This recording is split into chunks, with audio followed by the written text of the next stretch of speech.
Halo teman-teman semua, apa kabar kalian? Perkenalkan, kami dari Poltekkes Kemenkes Kaltim jurusan Sarjana Terapan Keperawatan tingkat 2. Asal dari kelompok 1, yang beranggotakan yang pertama ada Nur Anisya, biasa dipanggil Anis.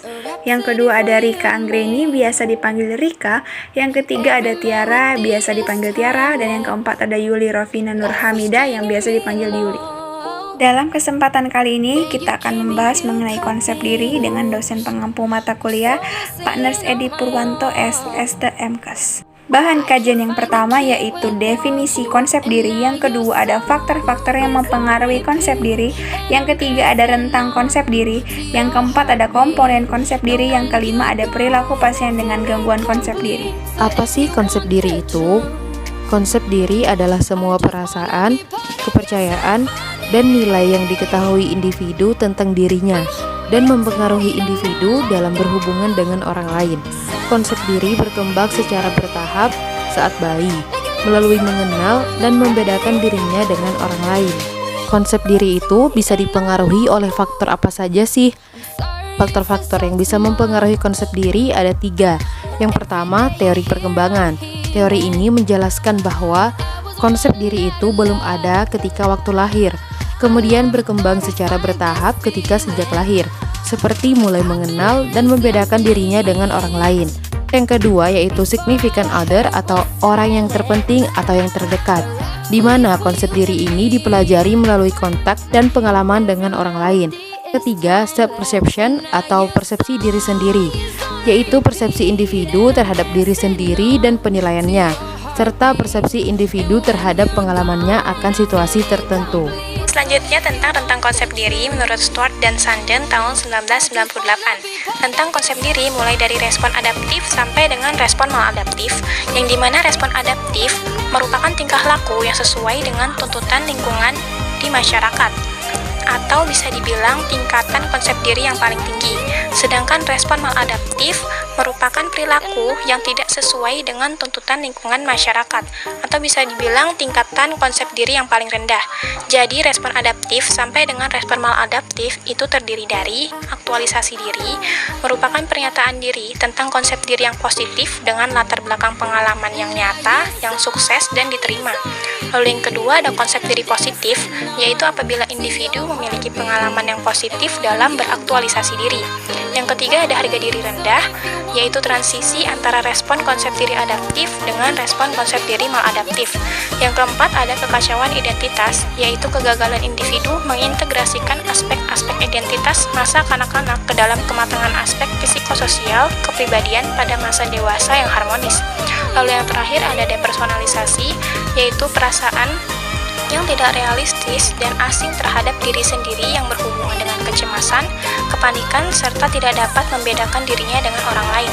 Selanjutnya ada komponen konsep diri, meliputi yang pertama gambaran diri atau citra tubuh atau body image, yaitu sikap atau cara pandang seseorang terhadap tubuhnya secara sadar dan tidak sadar.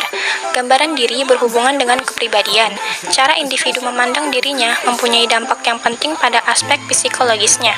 Selanjutnya ada ideal diri atau self-ideal, yaitu persepsi individu tentang bagaimana ia harus berperilaku berdasarkan standar, aspirasi, tujuan, atau penilaian personal tertentu. Lalu selanjutnya ada harga diri atau self-esteem, yaitu penilaian individu tentang nilai personal yang diperoleh dengan menganalisa seberapa baik perilaku seseorang sesuai dengan ideal diri. Lalu selanjutnya ada peran atau role performance, yaitu serangkaian pola perilaku yang diharapkan oleh lingkungan sosial berhubungan dengan fungsi individu di berbagai kelompok sosial. Harga diri yang tinggi merupakan hasil dari peran yang memenuhi kebutuhan dan cocok dengan ideal diri.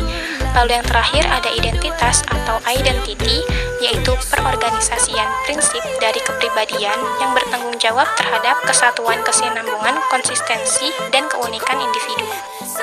Perilaku pasien dengan gangguan konsep diri.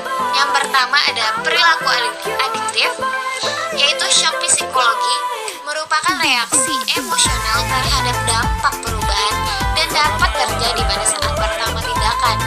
Lalu ada menarik diri, yaitu klien menjadi sadar akan kenyataan, ingin lari dari kenyataan, tetapi karena tidak mungkin, maka kelajuan lari atau menghindar secara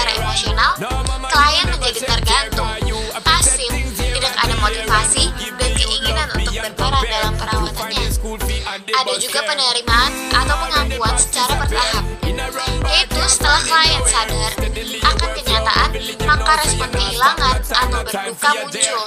Setelah fase ini, klien mulai melakukan reintegrasi dengan gambaran diri yang baru. Lanjutannya, yang kedua yaitu perilaku yang maladaptif, yaitu menolak untuk melihat bagian-bagian yang berubah, tidak dapat menerima perubahan struktur dan fungsi tubuh, lalu mengurangi kontak sosial sehingga terjadi menarik diri. Ada juga perasaan atau pandangan negatif terhadap tubuh, lalu ada preokupasi dengan bagian tubuh atau fungsi tubuh yang hilang, lalu ada juga mengungkapkan keputusan, ada juga mengungkapkan ketakutan ditolak, ada juga depersonalisasi, dan yang terakhir yaitu menolak penjelasan tentang perubahan tubuhnya. Thanks, do you have any question? Sampai jumpa di kesempatan selanjutnya. Jangan lupa like, comment, and subscribe. Bye-bye guys.